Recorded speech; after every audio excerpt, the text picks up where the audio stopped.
मंत्री उदय सामंत यांनी राज ठाकरे यांची भेट घेतली आहे। जवळपास अर्धा पाऊण तास दोघांमध्ये चर्चा झाली। शिवतीर्थावर दोनही नेत्यांमध्ये बंद दाराआड चर्चा झाली आहे। दरम्यान ही भेट राजकीय नव्हती असं जरी उदय सामंत सांगत असले तरी देखील दोन महत्त्वाचे नेते स्थानिक स्वराज्य संस्थांच्या निवडणुकांच्या पार्श्वभूमीवर जर एकत्रित भेटत असतील, ठाकरे बंधू एकत्रित येण्याच्या चर्चेच्या पार्श्वभूमीवर जर राज ठाकरे आणि उदय सामंत यांची भेट होत असेल तर अर्थातच या भेटीची चर्चा तर होणारच आहे। यावर आता उदय सामंत आणि विजय वडेट्टीवार यांनी देखील प्रतिक्रिया दिली आहे, ऐकूया आपण। सकाळी या भागा परिसरामध्ये मी माझ्या काही डिपार्टमेंटच्या कामानिमित्त आलो होतो। मी स्वतः साहेबांना फोन केला की साहेब जर आपण असाल तर मी चहा प्यायला येतो, आणि मी चहा प्यायला म्हणून आलो।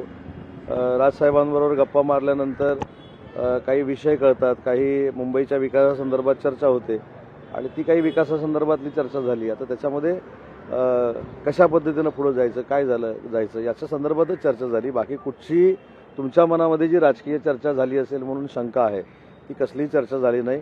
अतिशय चांगल्या पद्धतीचा चहा प्यालो, खिचडी खाल्ली आणि निघालो।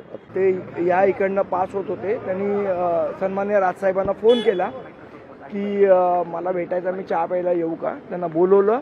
त्याच वेळेला सन्माननीय राजसाहेबांचा मला फोन आला, मी ते शिवाजी पार्कलाच होतो, तिकडनं मी ते आलेत म्हणून मी घरी आलो। एवढंच घटना घडले, बाकी याच्यापेक्षा काही नाही। जे उदय सामंत म्हणाले तेच।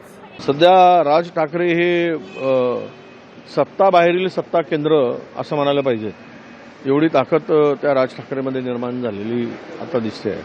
सगळ्यांनाच राज ठाकरेची गरज पडायला लागली, म्हणजेच यांचे चपला झिजवण्याचं काम राज ठाकरे करतायत आणि हे चपला झिजतपर्यंत त्या दरवाजात जात राहतील अशी एकूण राज्याची परिस्थिती निर्माण करून दिली आहे।